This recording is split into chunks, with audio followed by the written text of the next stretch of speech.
بسم الله الرحمن الرحيم يا أيها الذين آمنوا كلوا من طيبات ما رزقناكم وقال النبي صلى الله عليه وسلم من أكل طيبا وعمل في سنة ومن الناس بوائقه دخل الجنة صدق الله العظيم وصدق رسوله النبي الكريم ونحن على ذلك لمن الشاهدين والشاکرین والحمد للہ رب العالمین۔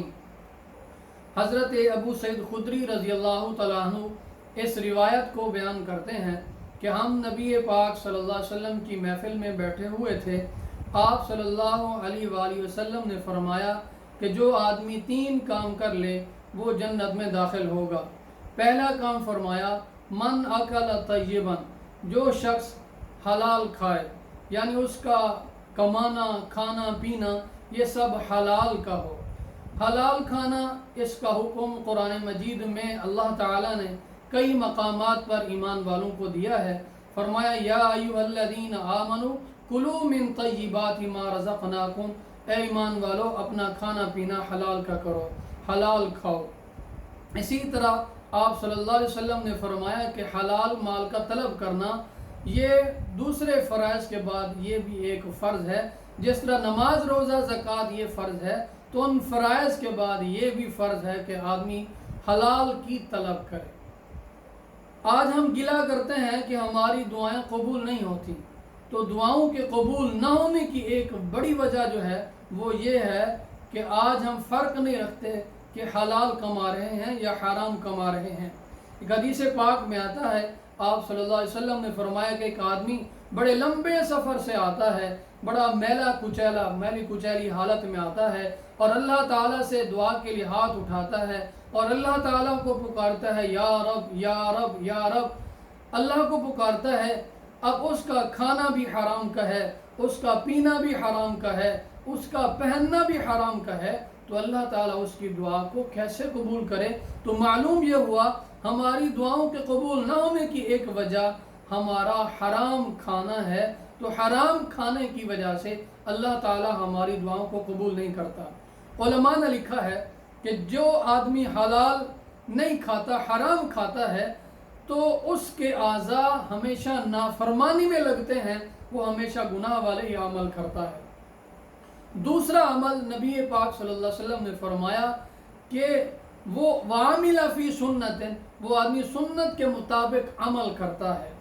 نبی پاک صلی اللہ علیہ وسلم کی زندگی کو معیار بنایا گیا ہے، اور خود اللہ تعالیٰ نے قرآن مجید میں کئی مقامات پر فرمایا کہ تم اللہ کے نبی صلی اللہ علیہ وسلم کی اتباع کرو، اور یہ بھی فرمایا کہ اگر تم یہ چاہتے ہو کہ اللہ تعالیٰ کی ذات تمہارے ساتھ محبت کرے تو پھر تم نبی پاک صلی اللہ علیہ وسلم کی اتباع کرو۔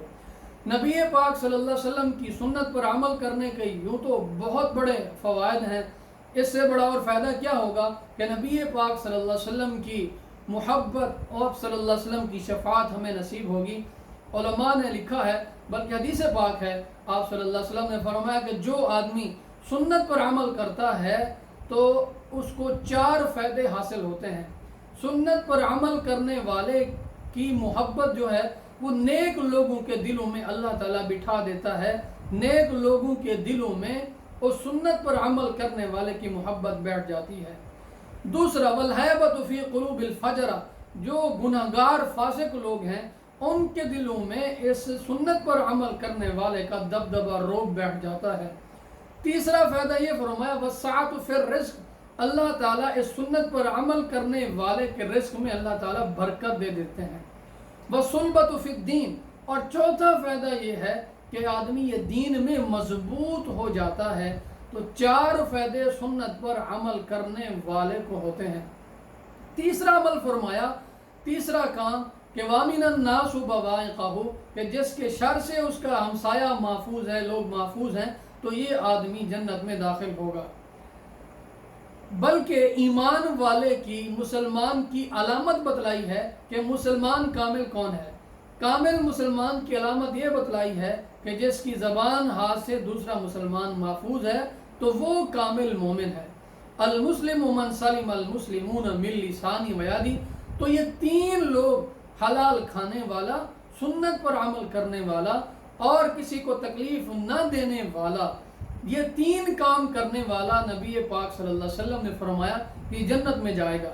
ابھی اسی محفل میں ایک صحابی کھڑے ہوئے، انہوں نے عرض کی کہ اللہ کے رسول صلی اللہ علیہ وسلم، ان 3 صفات کے مالک لوگ تو ابھی بہت ہیں، یعنی حلال کھانے والے بہت ہیں، سنت پر عمل کرنے والے بہت ہیں، اور کسی کو تکلیف نہ دینے والے بہت ہیں۔ صاف ظاہر ہے خیر القرون کا، صحابہ کا زمانہ ہے، صحابہ سے بڑھ کر نیک اور کون ہو سکتا ہے؟ تو ان صحابی نے کہا کہ بہت لوگ موجود ہیں، تو آپ صلی اللہ علیہ وسلم نے فرمایا ابھی بھی موجود ہیں، لیکن بعد والے زمانے میں بہت سارے لوگ ایسے ہوں گے جو ان صفات کے مالک ہوں گے۔ تو یہ 3 مختصر عمل ہیں جس کی بدولت ہر آدمی اس